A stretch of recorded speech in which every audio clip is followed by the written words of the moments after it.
watching HTN, Herricks Television Network Sports. Hello, Herricks. It's Friday, and that means it's a great day for some Highlander sports highlights. I'm Mike O'Grady, and I'm here with Alex Broski, who will start us off with girls lacrosse. Thanks, Mike. It's great to be here with you for my first update. But as you mentioned, I'll get into girls lacrosse. Girls Lax stumbled through the last few games of the season, and it's been a while since the last update, so there's a lot to talk about. To start off, they played at New Hyde Park on the 28th of last month, where they took a loss. They moved on to the first game of May against Freeport on the turf. They gave it their all, but they still suffered a 12-15 loss. 2 games on the road came right after that, and both resulted in losses, even with the great games from both Kaylee Cho and Ava Stanza, which finished the team's disappointing 2-7 record. They'll gear up for next season when they'll have some new players, and they'll try to bring a winning season to Girls Lax. While we're talking about lacrosse, how did boys lacrosse finish the season? Boys Lax turned in their season at 5-11, but 4 of those 5 wins were in league, so the Highlanders were able to clinch a playoff berth in a tough conference. It was a bumpy road, but they won 3 of their last 5 league games with wins over Great Neck North twice and Belmore JFK to secure the spot. Last Tuesday's game had some extra significance as it was senior night, and future Wingate Bulldog Joe Chimenti scored 3 goals of the team's 19 to reach 100 goals in his 5-year varsity tenure, so congratulations, Joe. For the second straight season, the Highlanders hosted a playoff game when they welcomed Belmore JFK to the turf on Friday, but unfortunately, the ride stopped there as the Cougars won 7-5. Still, it's another postseason for this program, and there's a lot of talent on the come-up, so there will be more chances for them to advance in the future. Softball didn't end as well as they started, but they still finished with a 13-5 record, only second in the conference to Farmingdale. Their recent stretch was filled with highs and lows, but they played some good games with 2 shutouts in their last 6 games, coming against Bethpage and Island Trees. One game was started by Madison Nell, who finished with 14 wins on the season, and the other by Aliga Begawala, who made her first start of the season in her complete game shutout. This past Saturday, Herricks was tasked with playing the Chiefs at Massapequa in the first round yet again, hoping to turn things around after winning only 2 of their last 5 regular season games. But things didn't go as planned for Herricks as they took a 7-1 loss. Expectations are high once again for softball next year, so they hope to have similar success next year. Absolutely, and I'd like to give a special shout-out to graduating seniors Stephanie Murciano and Holly Sakharoff.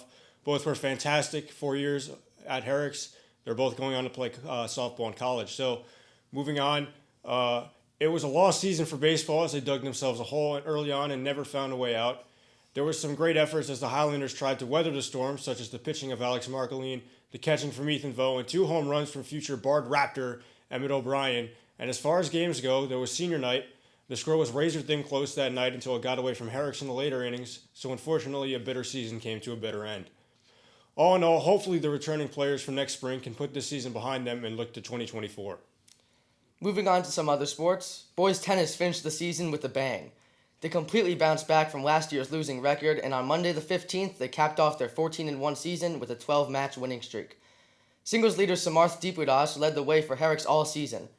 To start their playoff run, Herricks blew right by Belmore JFK last Wednesday in a dominating 7-0 match. But that success quickly ran out when they took the bus to Syosset a day later, where they got eliminated in the 6-1 quarterfinal. Up now is boys track, which finished the season 11-2, and at the County Division 2A Championships, they answered the call.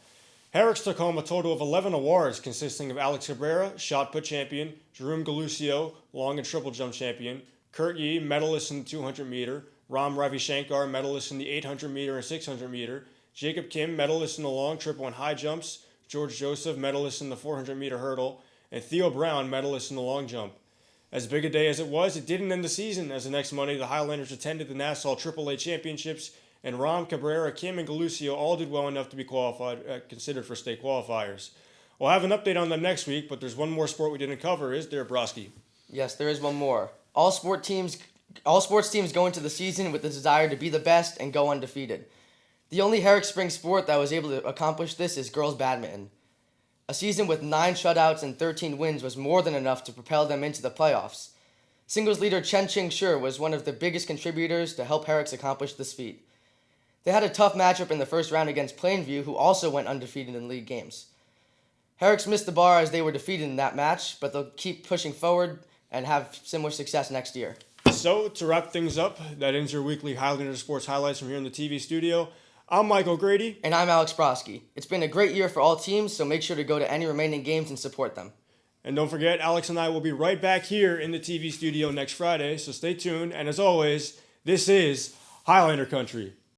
Thank you for watching HTN Sports.